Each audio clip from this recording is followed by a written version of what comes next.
Wrestling fans, Boston Wrestling MWF Summer of 7 p.m., 7 nights a week has exploded online. Join the superstars and legends on Wrestling Insiders every night at 7 p.m. Spread the word. As first reported to our Boston Wrestling MWF family on Patreon, big things are happening as we wrap up our biggest spring ever and kick off our Summer of 7 p.m. beginning Memorial Day night, when brand new Wrestling Insider episodes premiere at 7 p.m., 7 days per week. We also kick off our Make-A-Wish drive in high gear to help grant wishes to awesome kids that have been waiting over a year in many cases.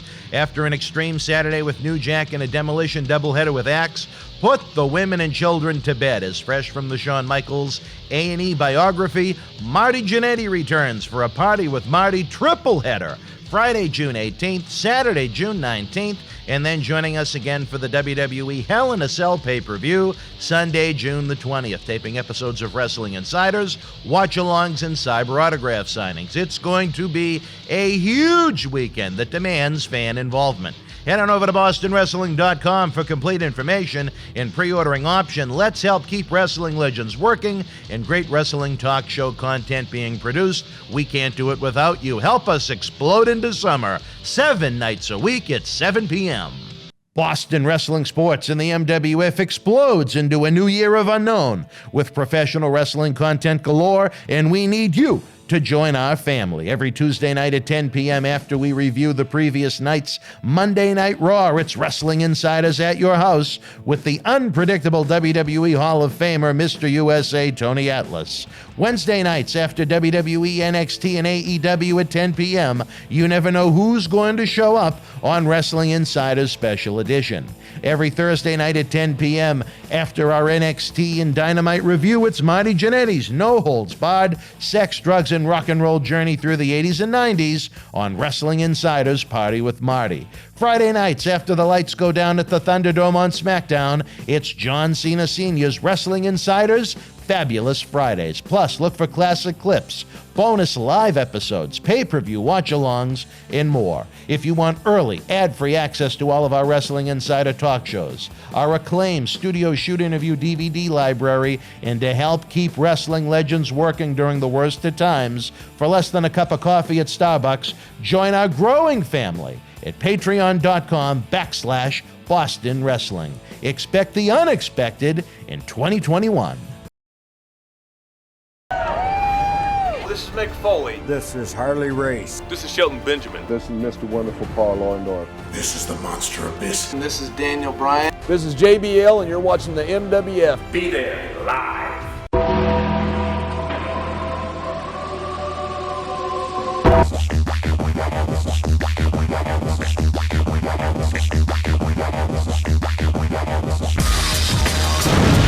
Wrestling fans from around the corner, around the world, welcome to a special SummerSlam weekend edition of Memories and Legends. I'm Dan Marty, joined by my partner in crime, so to speak, Mr. USA, Tony Atlas, and the man that said there's no tiptoeing around the subject tonight, the president of the Millennium Wrestling Federation, Dr. David Reiss. A real pleasure to have you here, my good friend.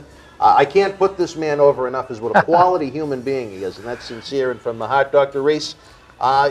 Everyone's been talking about it, the Tony Atlas Vices video.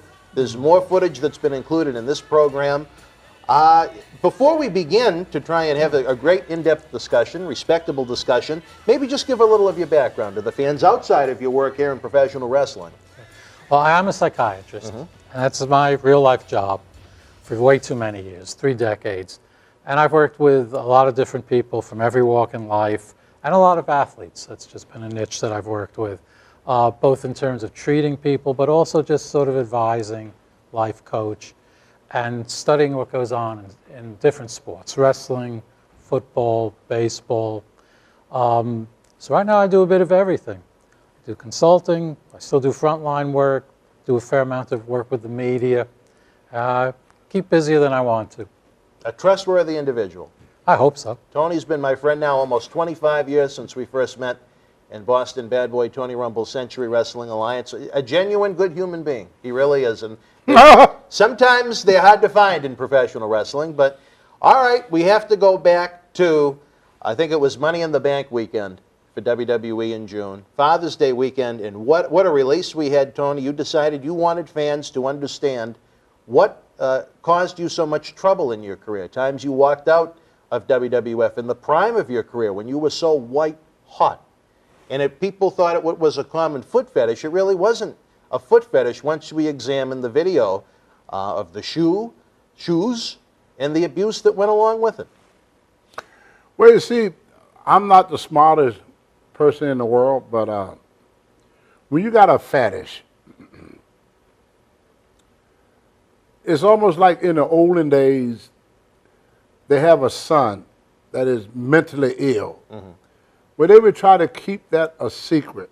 They rather for that son to be arrested and be known as a murderer than to be mentally ill, because they didn't want people to think there's mental illness in their family. So anything that dealing with mental disorder, it's kind of like, it's a shame that went along with that.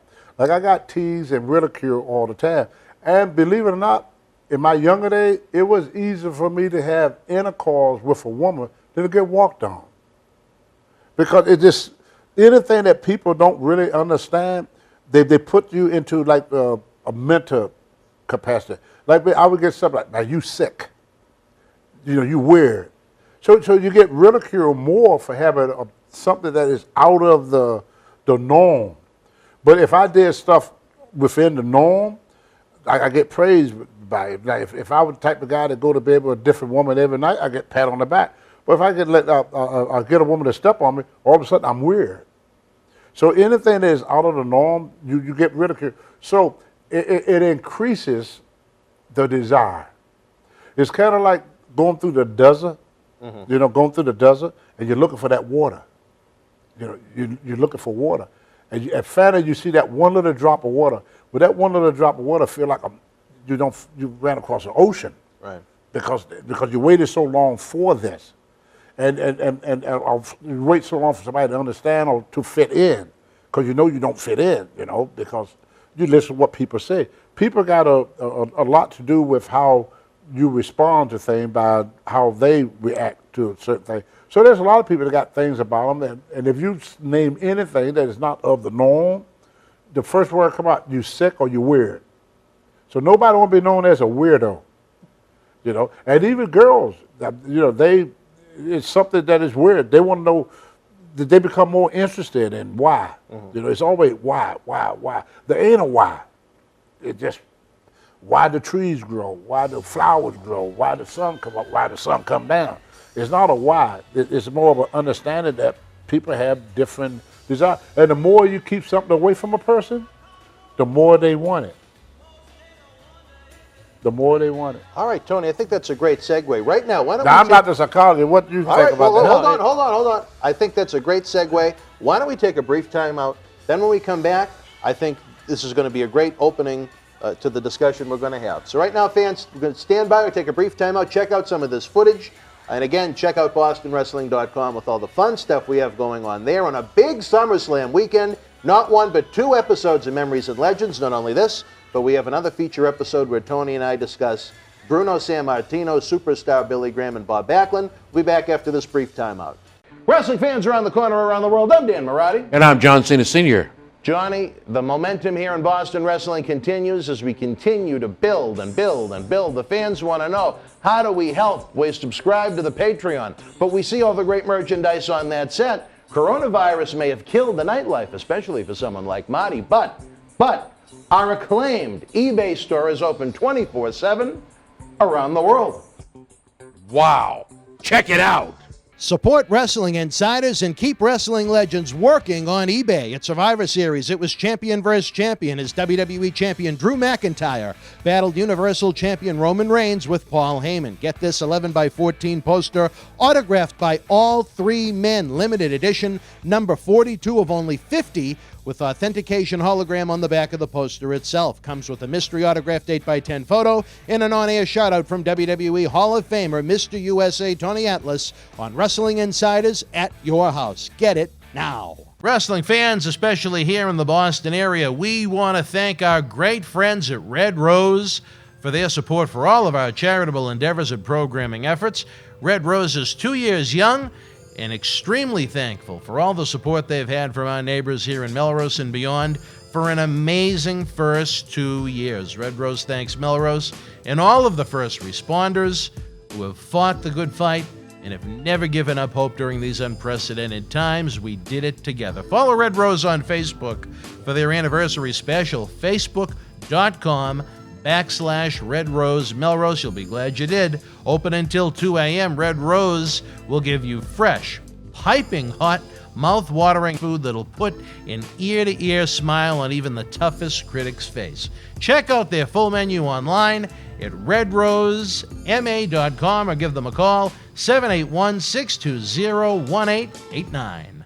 Wrestling fans, welcome back to SummerSlam Weekend edition of Memories and Legends. I'm Dan Marty, joined by my Hall of Fame friend, not once but 2 times over, Mr. USA Tony Atlas, and a gentleman I have so much respect for, Dr. David Reiss, a friend in and out of professional wrestling, a man I respect.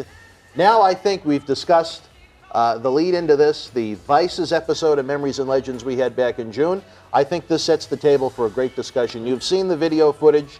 You've gotten to know Tony a little bit here in the studio today. I want to hear what you guys have to say now, like the fans do. First, I'd like to just take off on something that Tony just said, which I think is a really important point, which doesn't get into anything personal about Tony. But even now, when thankfully mental illness doesn't have as much of a stigma, you know, we talk much more about depression, bipolar. It's much more open. You know, we had recent suicides just in the last couple of weeks that made the news that we've been talking about. But there's still one thing that isn't talked about, and this is even in people that I may be treating or my peers may be treating for years. It may take years till they disclose some of their fetishes. That's still something that isn't talked about, not only in public, but even in therapy. I'll deal with people for years, and it will take quite a while till they trust me enough to talk about. And I'm not talking about anything horrible or dangerous. Just like you said, that it's unusual and it's not the accepted type of problems. So the point you made is excellent, and it's still very applicable.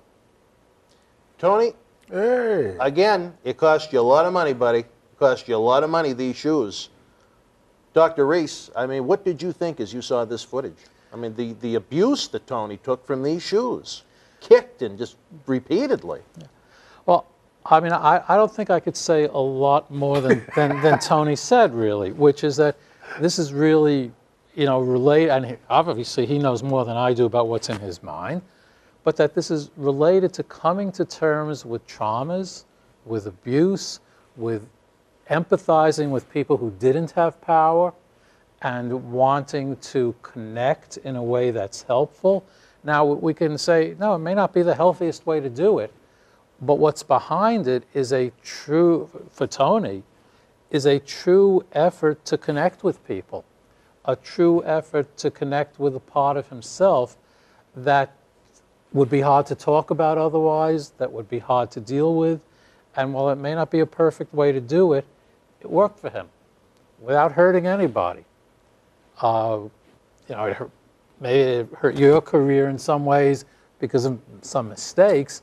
Yeah, because Vince was going to make me champion, and I passed that up to get walked on. Yeah. So being walked on meant more to me than being champion. Yeah. But now, the act itself never hurt anybody. The act. I wanted to do the act. I wanted to do it. Yeah. And it eats away at you. It tells you have to have it. And here's a thing that is strange too, Doc, that I've used to notice. I felt with his old overriff, I felt like Superman. And the women, when they get through, I look at them and they feel this burst of energy. It's like they release the PMS. You see, everything I ever did, I dominate. In bodybuilding, I dominated. Amateur wrestling, dominate. Pro wrestling, dominate. Powerlifting, dominate. Everything. That is the only time in my life that I could become submissive. So if I get stronger, I become submissive for a few minutes with these women, very submissive to them. But then when I come out of the submissiveness, my dominancy is strong. I was at a contest one time, Doc, and I tried to lift 600 pounds on the bench press. I couldn't do it. And this girl said, I know how to make him do it. I laid on the floor. She walked on me till my turn came up again. I did 650. Now, how is that possible? Let me suggest. It increased my energy and strength. Yeah. But it's non-sexual. I don't get a sexual rise. It's more like my whole body become a penis. It stimulates not just, it stimulates everything but that, which has always been unusual to me, that the strength I could get from it. And then when I don't do it, I'm not as successful when I don't do it. I don't understand why. It makes me more dominant in other things I do. Once I lay down and become submissive for, a couple of minutes of submissive, give me a week of dominancy. Can I suggest something? Oh, whatever you would, Doc. And Yeah. I can't get inside your head, so you have to tell me. Oh, you don't want to get in here, Doc. You get lost somewhere in that No, maze up there. You need to tell me whether this fits or not.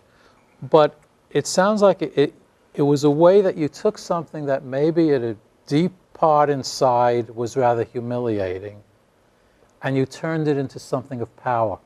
Wow. You took something that maybe you were secretly ashamed of, but you turned it into something where you were doing something that you felt was good for you and good for another person, maybe not the perfect way, Right. but you turned humiliation and shame into pride and power. You hear that? And in that way, that's energizing and gives you back the sense of power that the secret shame was stealing from you. And does that make any sense? Make a lot of sense to me. Yeah, make a lot of sense to me. And that isn't necessarily sexual. I mean, there may be some aspect to it, but it's not primarily sexual. No. It's primarily shame and power. No, yeah. Because, Doc, you don't know my life, like you said, but I remember I had a buddy of mine, and he used to get girls to come to the room to walk on me, and he would have sex with them. And all the girls knew that I was not going to have sex with them. The rest of them thought it was strange. Said, why do you want a girl to walk on you and not go to bed with her? But if I go to bed with her, it took away from it. It was like I put them on a pedestal, and for me to be physically with them, they're not that queen no more. Right. It wasn't bringing up that powerful, prideful, that really feeling that you were doing something for someone else. And I think being into wrestling, Doc, the way I feel about being a pro wrestler, and you may have to elaborate on this, but it's like being in penitentiary for 20 years, and then you let out in the real world. But they don't tell you when they're going to let you out. One day you're incarcerated, the next day they tell you, oh, you're going free today. So you don't have time to prepare for the real world. And if you ever notice, of all the deaths, it was after their career. Because as a wrestler, Doc, I tell people this all the time. They build you up, and people build you up bigger than life. Bigger than life. All you hear is good things. How great you are, how wonderful you are. You're fantastic. I grew up watching you. I think you're the greatest, you're the greatest, you're the greatest, you're the greatest. And so you started believing your own publicity.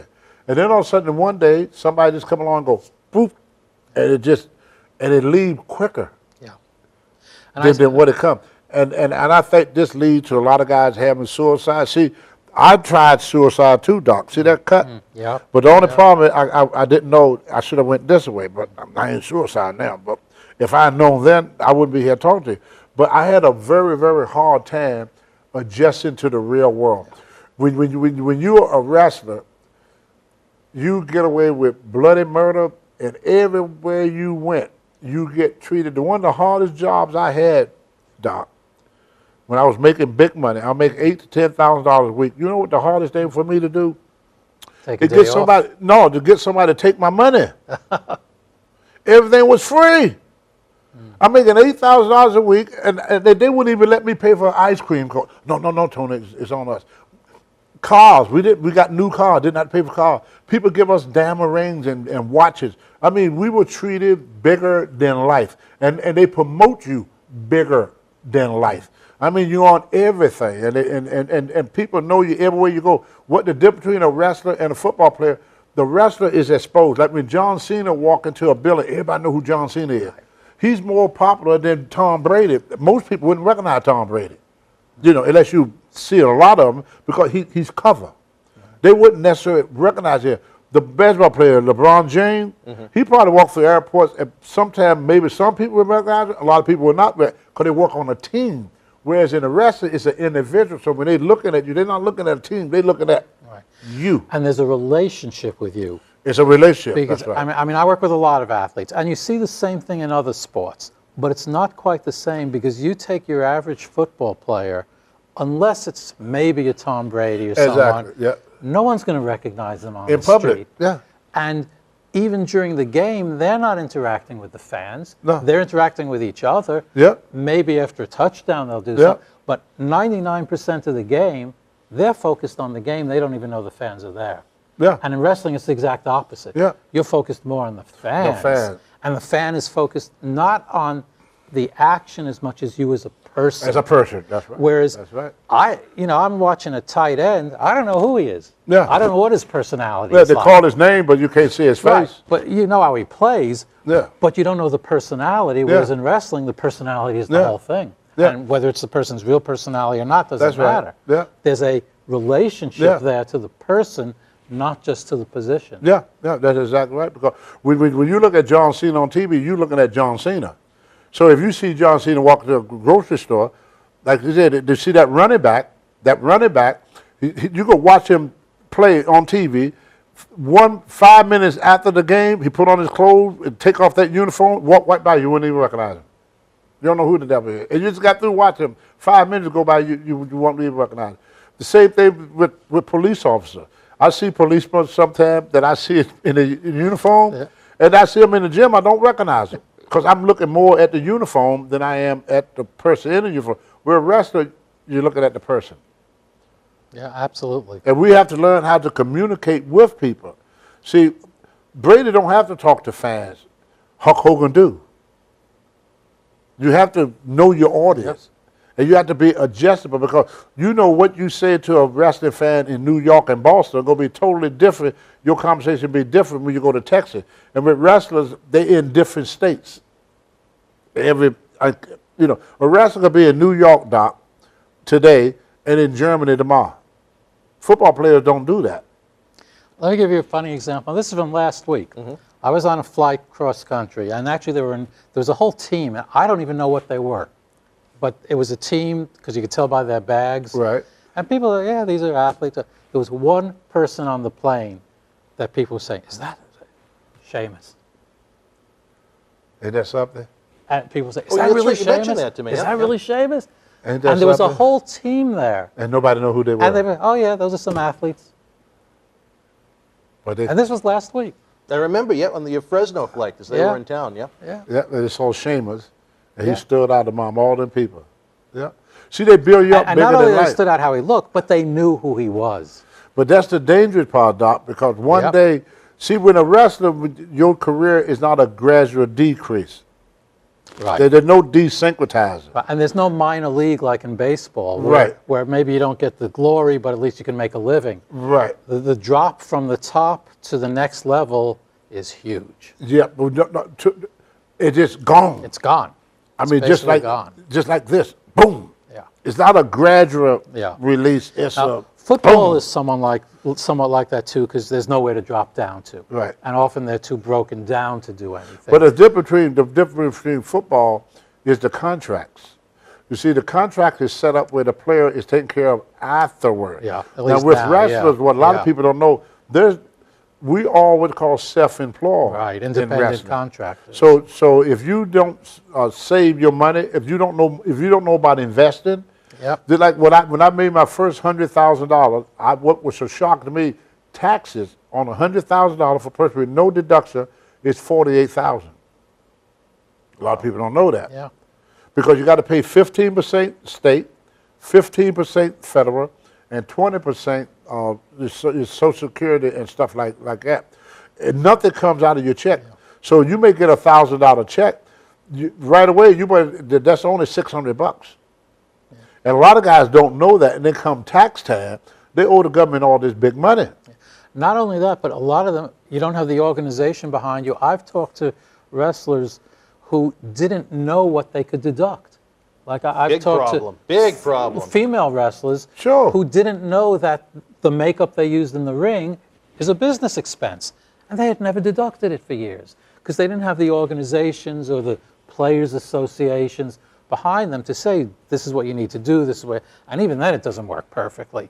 But they didn't even know the basics of how to keep their own records. You know something else that different between a wrestler and a football player? When a football player go to play a game, the company set up everything. With a wrestler, he do it himself. Yep. I have to rent my own rent-a-car. I have to make my own reservation. And before GPS, it was my job. Like a promoter give you one thing, he give you the name of the town and the building. That's it. And in the older days, before there was GPS, you had to find that town on your own.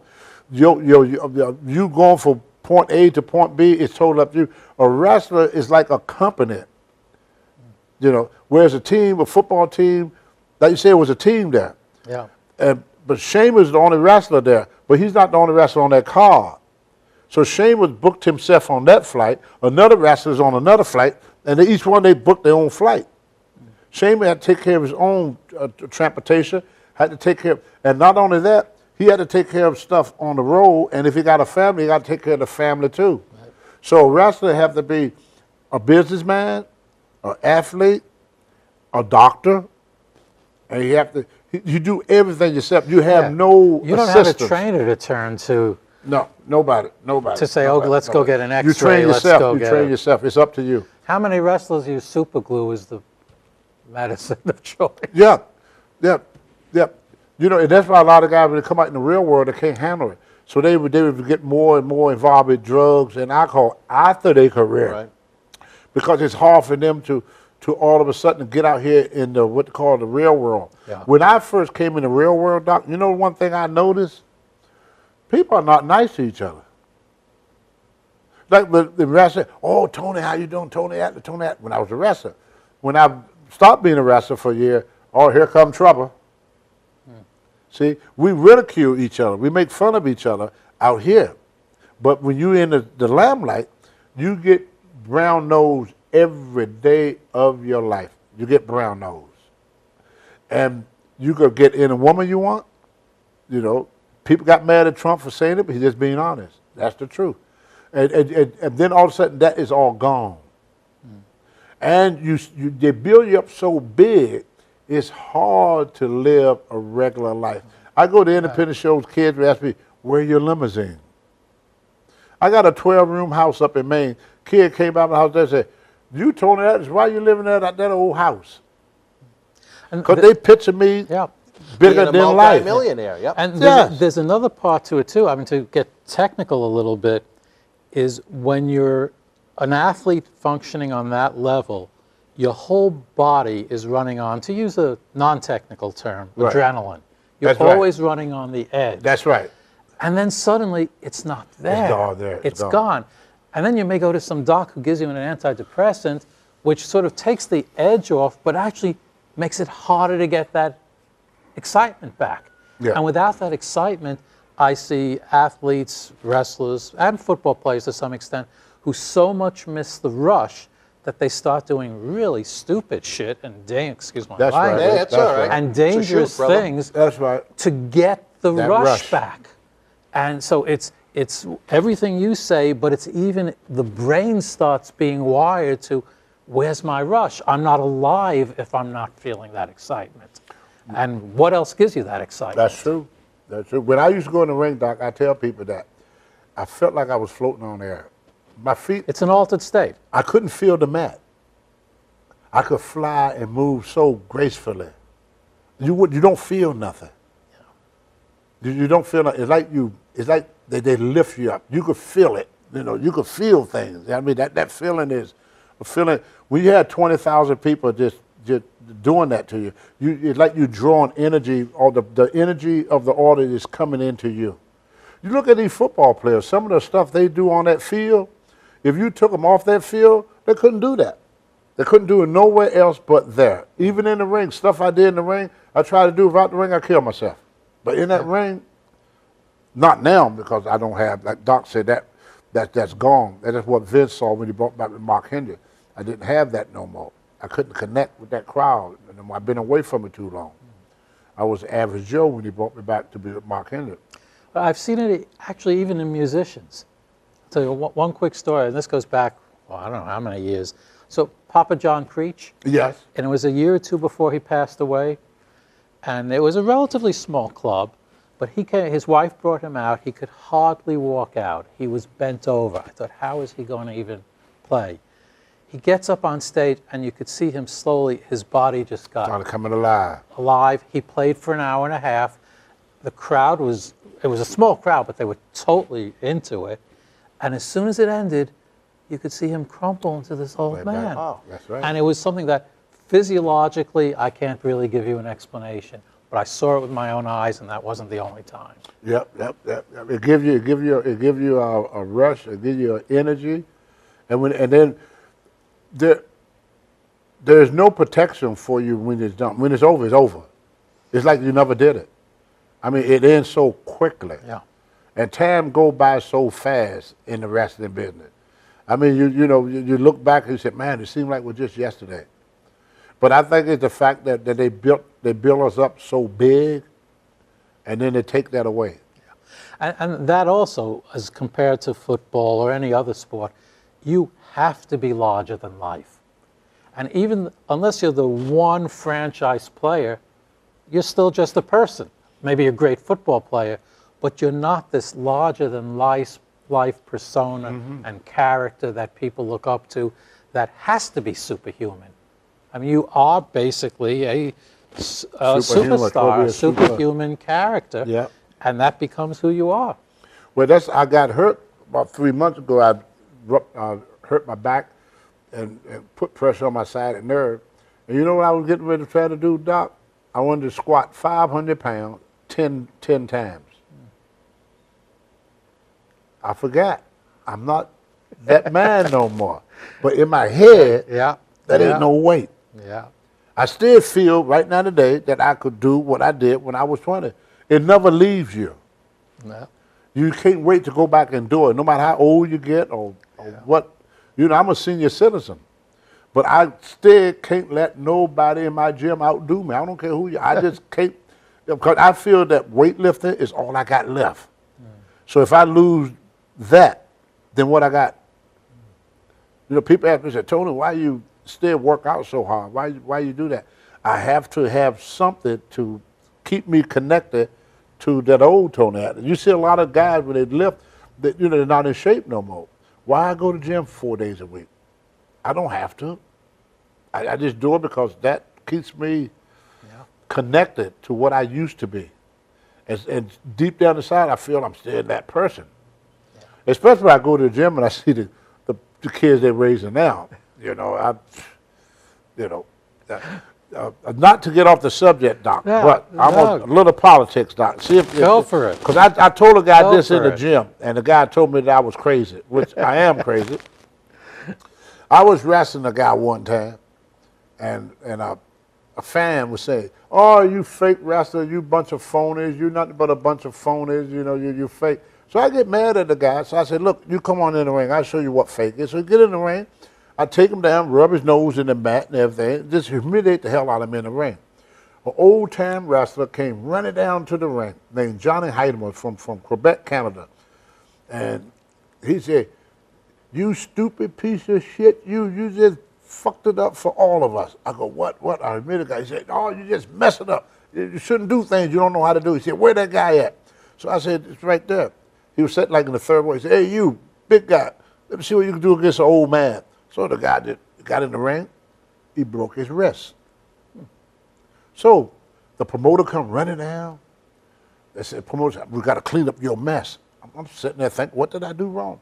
So they said, "Johnny, you are banned from this town for the next 30 days, which they had no shows booked there anyway. But that just to make the fact. And then they turned to the guy.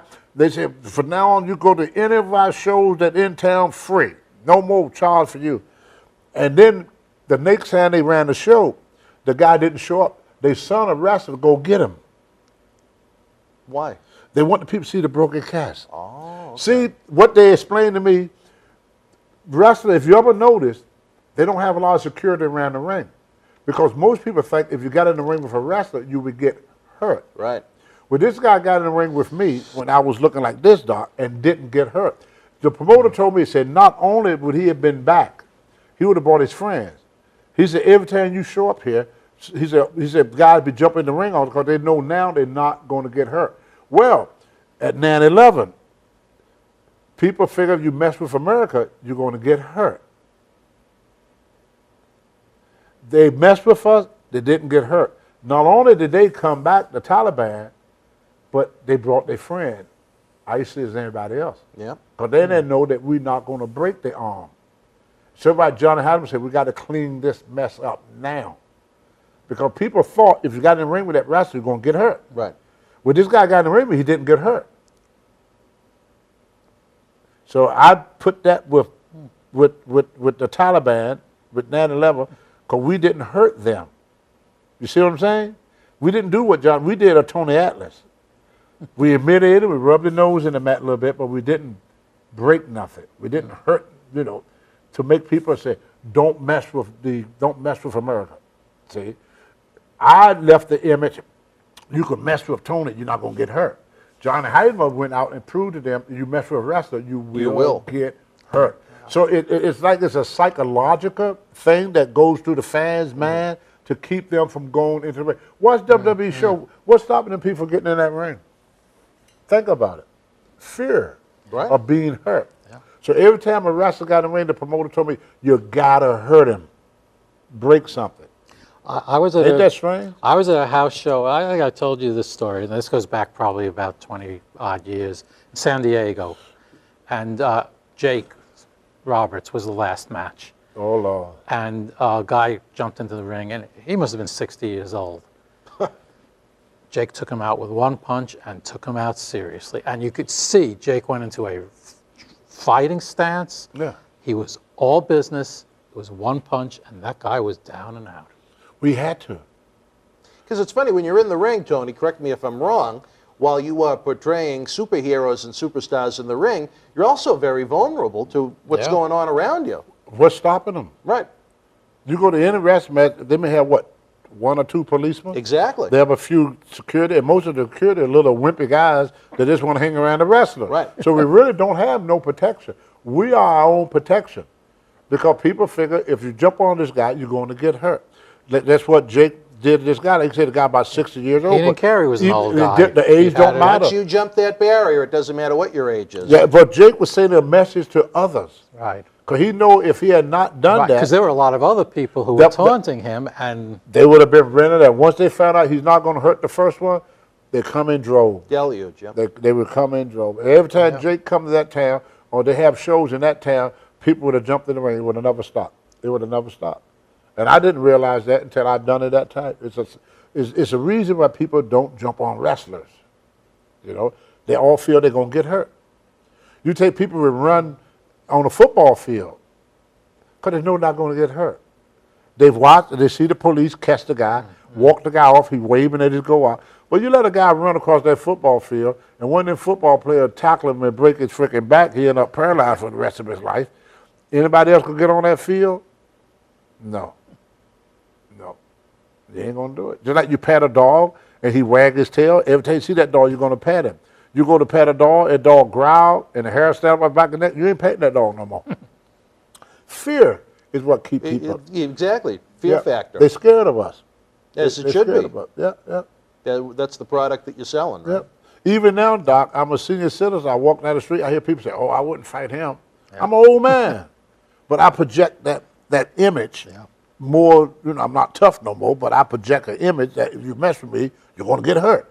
It's the image that wrestler project to people. Abdullah the Butcher, when he was in his heyday, there'd be like 100 people. And the funniest thing you're on see is here's the people, here's Abdullah. Abdullah walk towards the people do this. He step back, people do this. He go towards them. I've never seen nothing like it. He could move a whole crowd of people. Just one man. Yeah. One man, he walked towards them, and you see all of them all at once back up. It was like they're all on the same wavelength. But they didn't want to get close to this guy that biting off the head of chickens. because they figured this character he portrayed was what he was. That's why wrestlers could walk. Look at when watch WWE next time. You see these guys walking up that aisle. You don't see nobody jumping over that cage want to grab hold on either. I don't care how small that wrestler is. They don't even, the thought never hit their mind to go after this guy. Even when you get older, they don't want to mess with him. Yeah. No, that's Tony Atlas, man. I don't want no problem with Tony Atlas, you know. I hear cops say, oh, I ain't fuck with you. You kick my ass. I said, brother, I can freaking hold it. I can whoop you. You think I can whoop you? Are you nuts? Or you Tony Atlas? See? It ain't my size that he's looking at. It ain't me. It's that image of Tony Atlas. And he don't feel he could whoop Tony Atlas. Tony White, he could feel he could stomp the mud hole in him, but not Tony Atlas. So you're right, Doc. We project a certain image. That's our protection. That's our protection. So I use a lot of it towards politics, and I think that's a whole lot of the reason why we stayed in this conflict, because when we first started it, you know, in Japan, they got an old saying, first impression, last impression. First impression, last impression. You know, Tony, I don't want to take a missed opportunity here because we unfortunately don't have Dr. Reiss with us every time you're in studio. But, you know, before or during the episode of what we'd call the Vice episode back in June, you had mentioned at one point that it was kind of put into your head that part of this, the shoe love that you had and the abuse stemmed from a situation that went on with your mom when you were a kid. My mother was abused a lot by my dad. My dad was a very abusive guy. He used to beat the crap out of my mom. And Doc, not exaggerating, but between age 6, far back I could remember, until age 20, when I got into pro wrestling, I got in a fist fight about every other day. I must have been in over 100 fist fights. It was normalcy in my neighborhood. You have ways of making reputation in the black neighborhood, and one of the reputation, you have to have a reputation of being great with sex, or have a lot of money, or great in sports, but mainly the guy that was most respected in the black neighborhood was the guy that could fight. If you could fight. How I got into fighting, one time I got into this fight with this boy that was much older than me. And my mother used to always tell us we had to be both father, she had to be both father and mother. So every time we did something, she would say to herself, what was it, because my father wasn't around, say, because 74% of the black kids grew up without a father. So very few kids had a father in the neighborhood, even now. Nothing changed. And the boy beat the crap out of me, and I ran away. My mother said, where is he? So she walked me to the playground, and she said, where is he? I said, that's him right there. So I told my mom, because I thought my mother would get out there and, you know, really put it to him or chew him out or do something. She said, get him. I said, Mommy, get him. So I went and jumped him. He beat me up again. And my mother said, now every day you see him, I want you to jump him. About the third time I went to fight him, he saw me, he said, Tony, you win. And you know, I fight that away now. If you fight me today, you got to see me again tomorrow. Every time I see you, I jump you. I won't stop until I beat you. What that did in the neighborhood, nobody wanted to fight me no more. She done that. She figured this one fight would keep me out of many fights. So even my mom used a little psychology. I mean, she didn't like seeing her son getting beaten up, but she knew if I didn't make a stand, I had no alternative. And that's why they tell people your best way to fight a bully is to stand up to that bully. And I said he was the guy, everybody was scared of this guy. And here's a guy that everybody was scared of. I was picking a fight with him. So they thought I was nuts. I mean, I get beat. I never whooped him. He beat me up every time we fought him. But every time I see him, I would start the next fight. I went after him. After a while, I didn't have to worry about fighting no more in that town. I go to another town, and what got me out of fighting when I started lifting weights, then nobody wanted to fight me no more. But I was always a tall, lanky kid, and I was always quiet, and so people would always pick on me. So I used to fight them. I would fight anybody. My dad, when I was 13, took me to a place called Scrapper Corner, and we wait for the people work for the North and Western Railroad. And they didn't have clubs and stuff for blacks to go to back in the 50s, in the 60s. So they would be shooting dice and just hanging out in the corner, drinking whiskey and drinking wine and hollering at every girl that walked by. So my dad said, we're going to make some money tonight, boy. So I said, okay. So he worked with me all week and showed me where to hit a man at to knock him out. Catch him right on this chin right here. And I always thought you hit him in the head. He said, no, you catch him right here on that chin. And he kept telling me to practice that one shot. And he said, if I always hit a man there, he don't go down, I'm going to walk around behind him and see what's holding up. So he waited until one guy was pretty much plastered. He was probably about 30 years old. I was about 12 or 13. He said, he said, I got a money bet on you. He said, you're going to fight that guy over there. Now, he's a full-grown man. I'm a kid. And he said, if you lose this fight, you're going to get a worse whooping at home. So when I was 12, I was fighting men. But that was, in the day, Doc, that was not considered a bad thing to do with a boy. Yeah. My first girlfriend, I moved in with her when I was 15. She was 38. Today, they would have put her in jail. In jail for Well, it sounds statutory like a rape. situation, one of our But back technical then, what directors we is don't saying. realize back then, if a woman, once she sprout breasts, she was married age. There was a lot of women in my day that was 14, 15, and 16 years old married. It was not uncommon. They used to get Was women. that legal? Yes. It was, In a okay. lot of states, yeah. There was no age limits in these states like they do now. A lot of this stuff that we experience now came along in the 70s. Yeah. A lot of laws that is, like homosexuality, a lot of stuff was kept hidden, like foot fetish. Like, I think homosexuality, I hope I don't offend nobody, is a mental thing. It's the brain telling him to like a male instead of liking a woman. It's my brain telling me to like shoes instead of liking the woman. So everything, the brain controls everything. I do a lot of study on brain because of lifting. 90% of what we do in bodybuilding and powerlifting is mental. We call getting psyched up. You got to get the man into it. If this is not into it, this don't work. I tell a lot of women that I train, and see what you think of this, Doc. I say, if me and you should get in a fist fight right now, 9 times out of 10, I would beat you right now. That's why I said 9 times out of 10, because you know people are very defensive. If I say I kick your butt, then she go get defensive. So I try to put it in a way where I don't be offensive. So I said, I may be able to beat you right now. I said, but if you came on and saw me attacking your baby or your mom, somebody real close, at that particular time, I would not be able to beat you.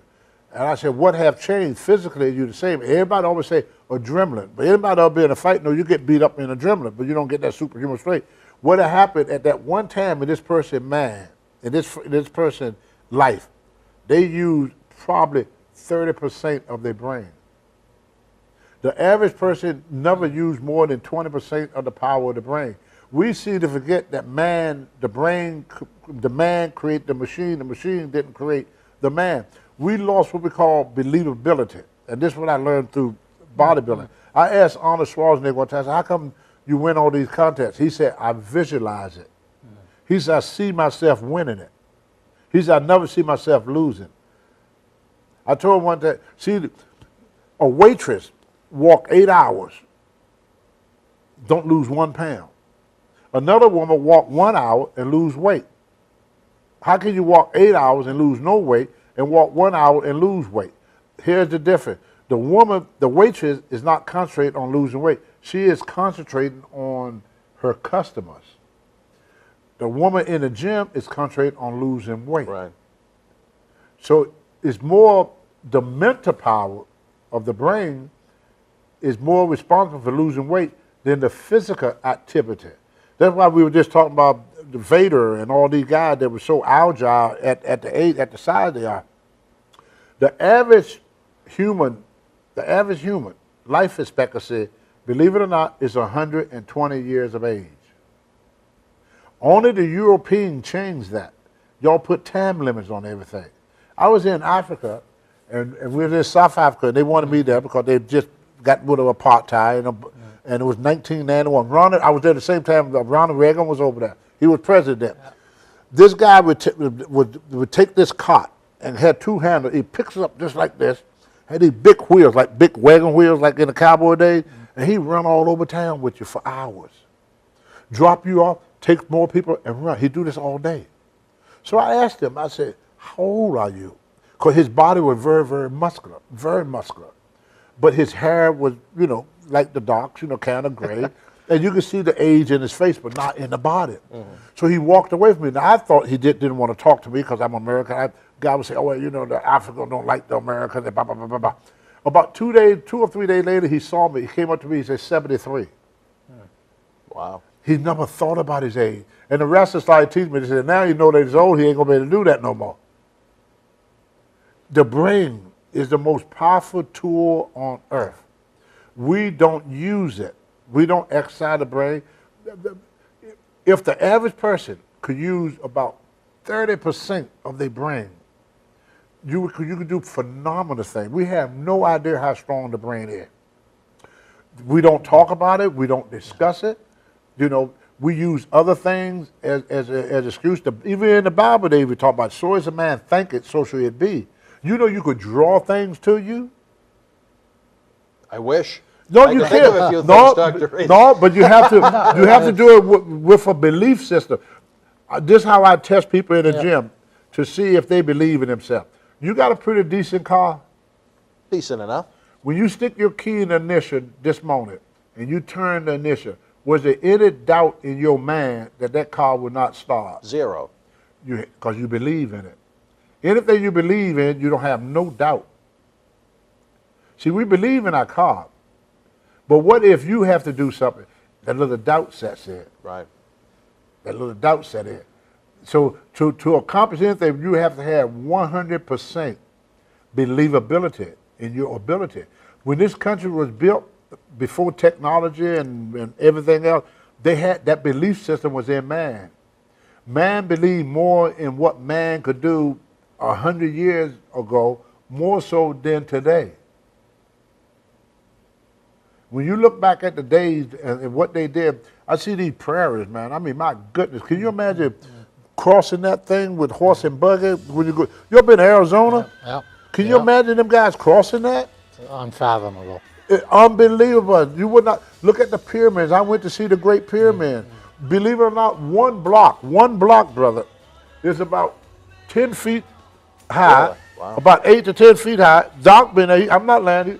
It's in height, and probably about a double that in width. Is the biggest blocks you don't want to see in your life, brother. I mean, the blocks are huge, and just to think, how did they get that up there? We don't have a machine today that can move one of them.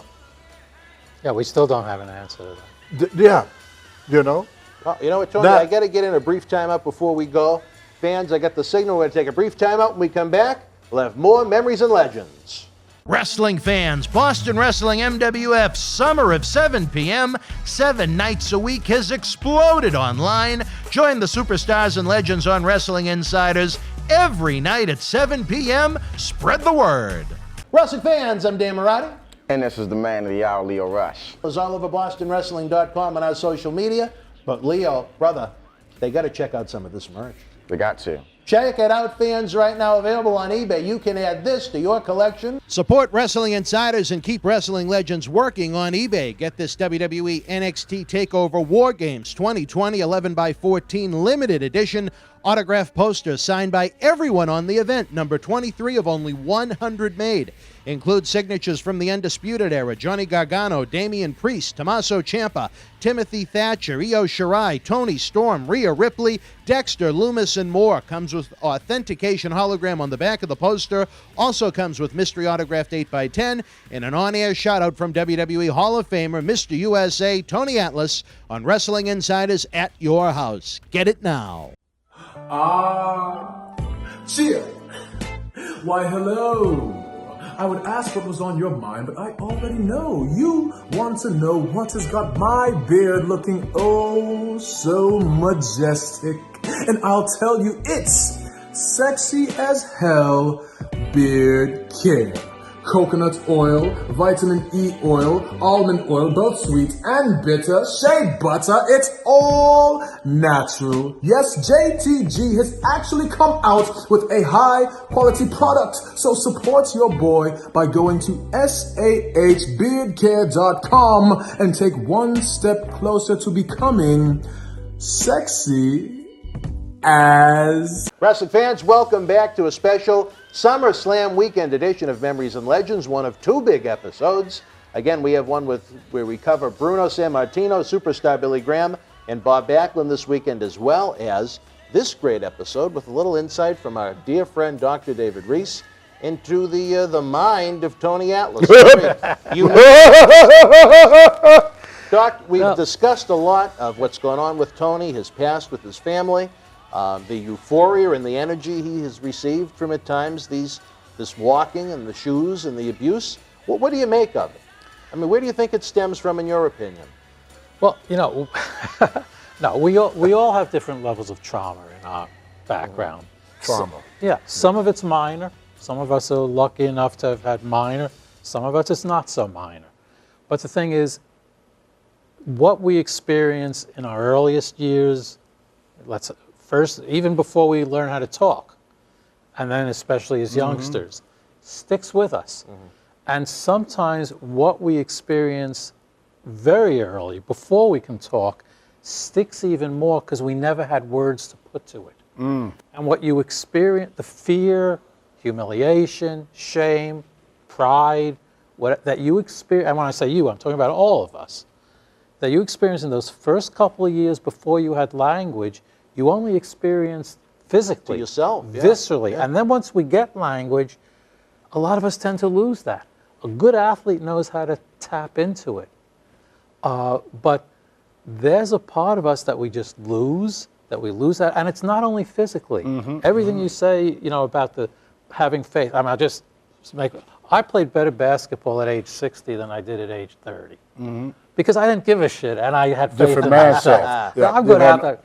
But that's so. Yeah.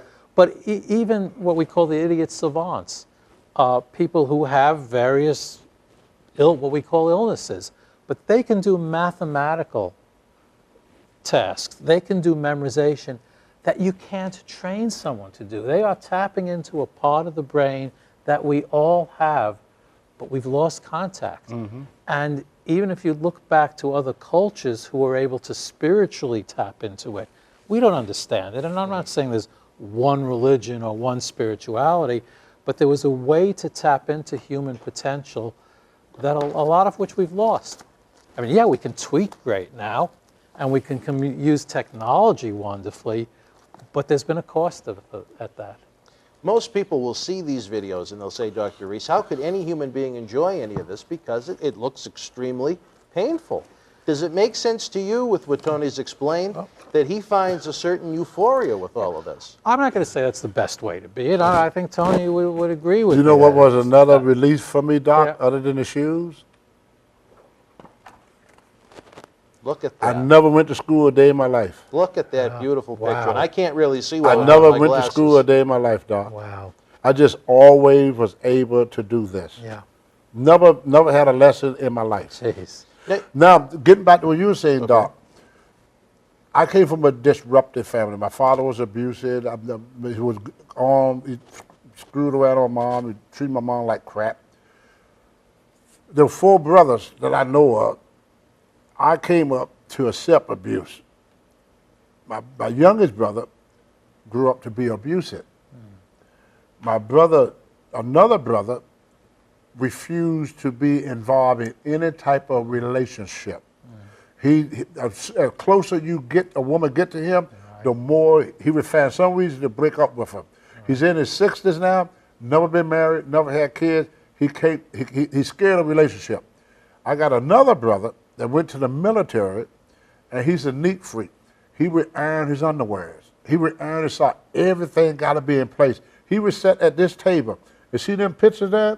But they're not order. We drive him nuts. Everything got to be in order because he has such a disordered life.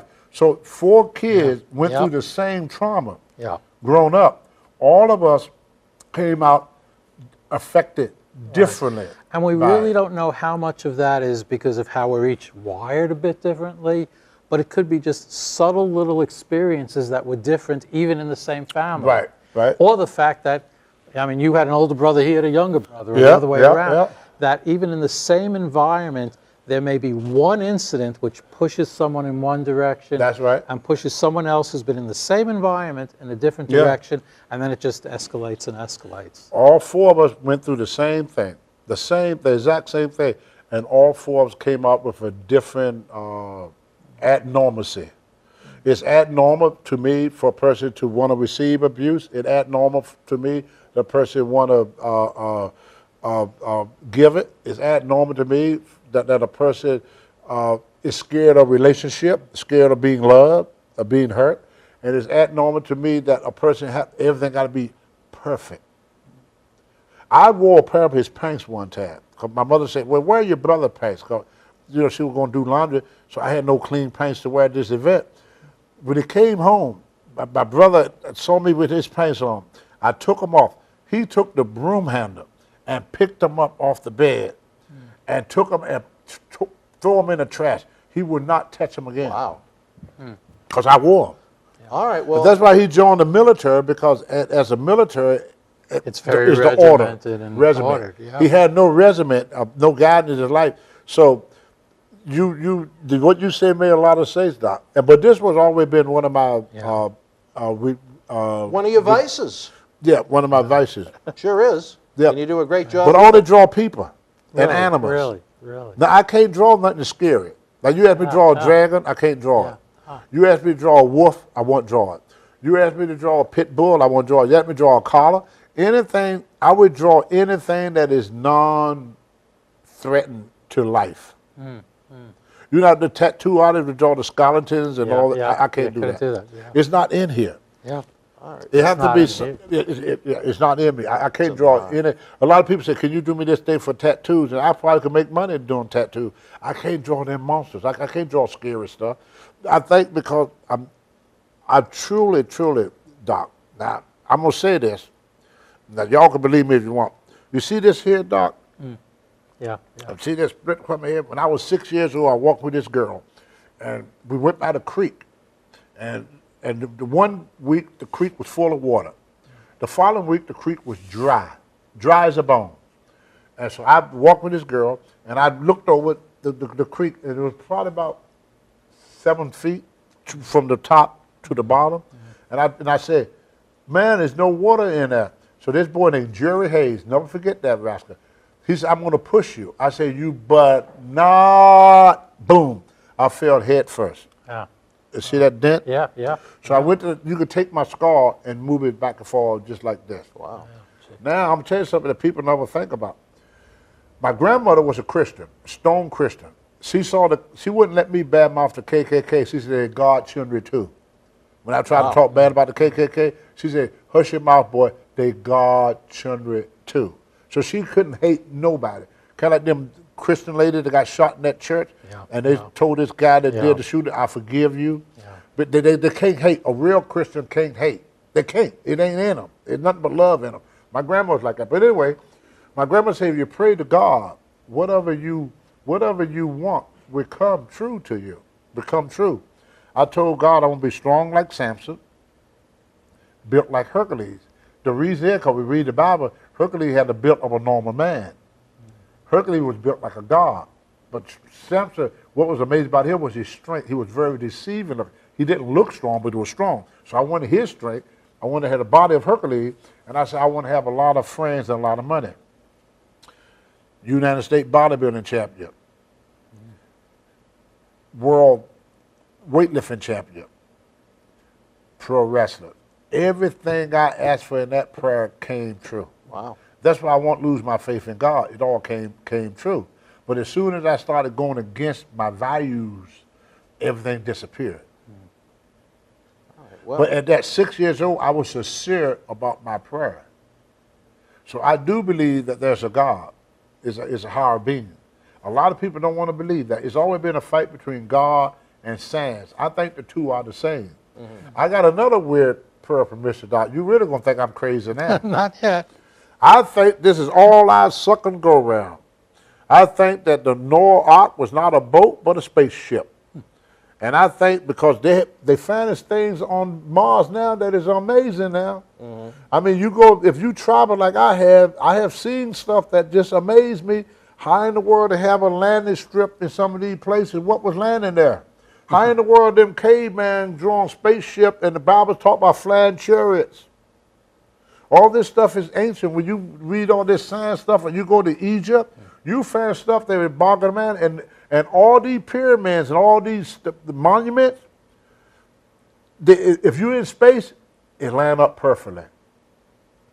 There's a connection between the pyramids in Egypt and what they call the stones in Ireland. What's holding them up? Look at the shape of the planet. You know, it's a perfect circle. But my point is, I think we all came from different planets. Oh. Now, I come from a background that's different. So I come from a skeptical background. That's okay. No, so I don't have answers. And I'm not going to say I believe answers.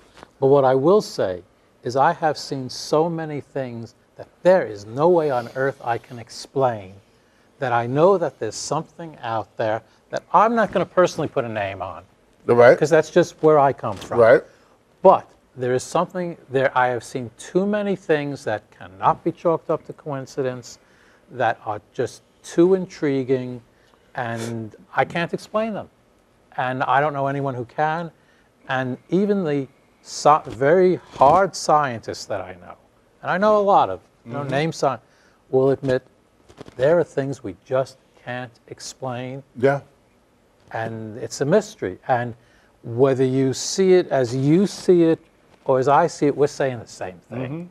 We're saying that there's a mystery out there, there's a power out there. And I mean that. I think technology destroyed that for us. When I was wrestling we talked about Vader earlier. Me and Harley Reiss, Vader is 400 pounds.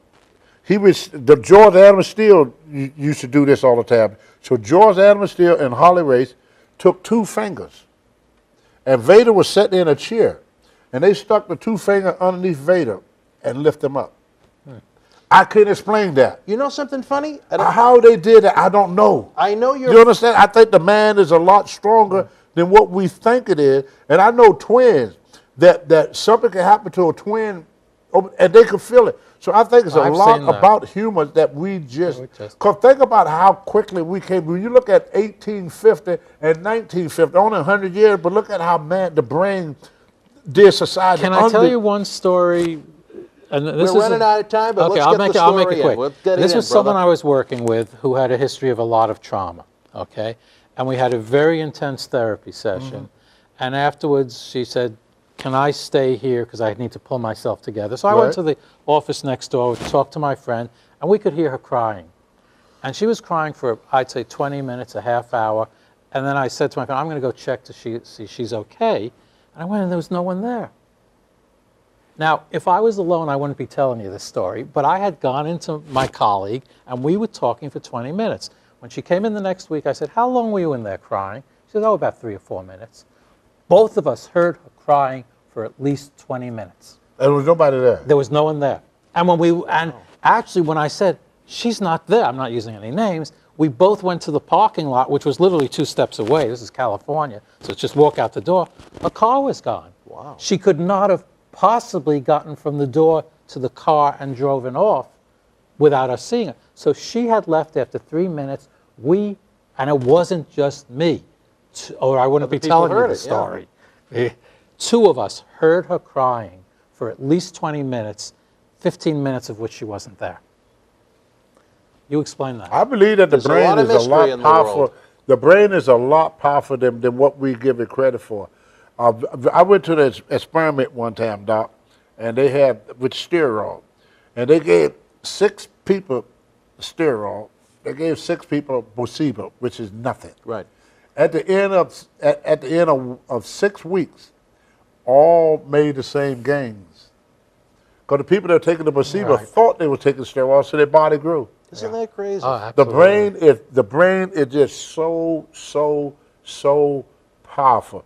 That's why, not getting into politics, they don't promote education in this country as much as they should, because I think that because of we being the most revolutionary people on the planet according to our history, You know, Right. we don't overthrew the government one time. We try to do it again in the 1800s, and we try to do it in the 1960s. So, to control a mass people, you have to keep them uneducated.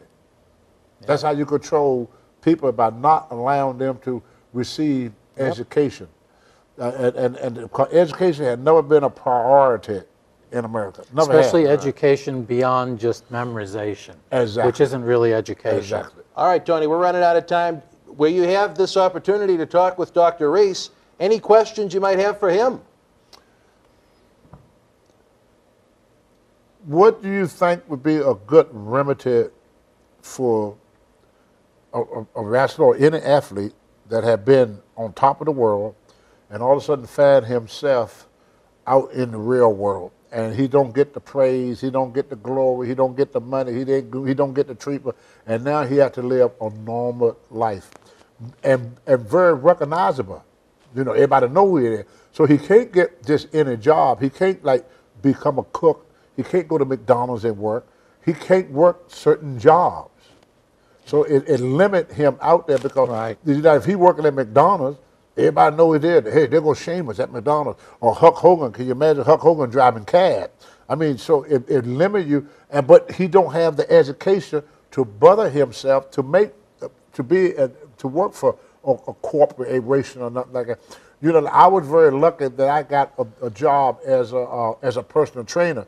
So it gave me a little bit of, my wife said, a little dignity. And even now, I work with mentally challenged adults. And every time I do something in Maine, everybody come up to me and congratulate me and say, it's great for you you volunteer for everything. They think I'm volunteering. Even now, they don't believe that I need the money. They think everything I do is volunteer work. You know, I could talk about therapy or medication, but in my experience with athletes, two things. And one is what you mentioned, is giving of yourself. Yeah. And the volunteer work. The other is connecting with other athletes, because only someone who's been there can really connect. I couldn't connect with you on the level you want. I'll admit that. Only another athlete. And that's one of the things I'm actually trying to do. Is hook up athletes, and not just in the same sport. I mean, across all levels. Across all levels, Yeah. and even people who never made it to the pros, but who were big men on campus in college, and then were left broken and with nothing. The best results I've seen is when they connect with other athletes and can talk about it. I met Mike Tyson. Me and him sat there and talked like we've been known. People asked, do you know him? I said, no, it's my first time meeting. But the way we had a conversation, like we've been knowing each other forever. I felt like I've been knowing him forever. When I met Muhammad Ali, the same thing. It has to be... It's a connection. It's a connection. And if you haven't been there, which I haven't, you can't know it on that level to make the connection you need. I think that's a great way to leave it. Tony, I know you're with us often. I'd love to have Dr. Reiss back with us in the future. Yes. I have totally enjoyed talking. Thank you, Doc. Thank you. All right, wrestling fans, we're running out of time. Again, remember, we don't have just this episode. We also have a SummerSlam weekend episode looking at 3 great champions in Bruno Sammartino, superstar Billy Graham, and Bob Backlund.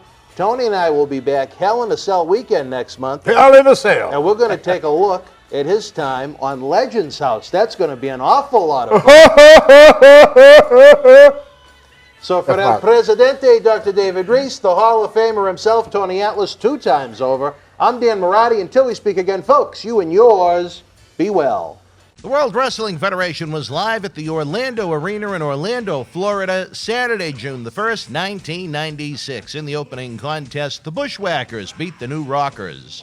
Justin Hawk Bradshaw with the win over Barry Horowitz, who replaced Jake Roberts. Savio Vega, replacing Ahmed Johnson, defeated Steve Austin. Owen Hart and Davey Boy Smith victorious over Jake Roberts and Ahmed Johnson via disqualification. Ahmed Johnson, who replaced the Ultimate Warrior, beat Vader. Wildman Mark Marrow with the win over Hunter Hearst Helmsley. The Godwins, replacing the Body Donnas, defeated WWF Tag Team Champions, the Smokin' Guns, via countout. The Undertaker victorious over Mankind. And in the main event, WWF Heavyweight Champion Shawn Michaels retained the title over WWF Intercontinental Champion Goldust. If you were in Orlando live, share your memories in the comment section below. Use the links in the description box to keep Wrestling Legends working in our eBay store and on our world-renowned Patreon streaming service so we can bring you more interactive superstar shoot interviews to relive the good old days of professional wrestling. Check it out. Boston Wrestling Sports in the MWF explodes into a new year with professional wrestling content galore and need you to join our family. Every Tuesday night at 10 p.m. after our Monday Night Raw review, it's Wrestling Insiders at your house with WWE Hall of Famer Mr. USA Tony Atlas. Wednesday nights at 10 p.m. after NXT and AEW, join rotating legends on Wrestling Insiders Special Edition. Every Thursday night at 10 p.m. after our NXT and Dynamite review, it's Marty Jannetty's no-holds-barred sex, drugs, and rock and roll journey on Wrestling Insiders Party with Marty. Friday night after SmackDown, don't miss John Cena Sr.'s Wrestling Insiders Fabulous Fridays. Plus, look for classic clips, history videos, bonus live episodes, pay-per-view watch-alongs, and more. For less than a cup of coffee at Starbucks, get early ad-free access to our Wrestling Insider talk shows, our acclaimed studio shoot interview DVD library, and help keep Wrestling Legends working during the worst of times. Join our growing family at patreon.com/Boston Wrestling. Expect the unexpected in 2021.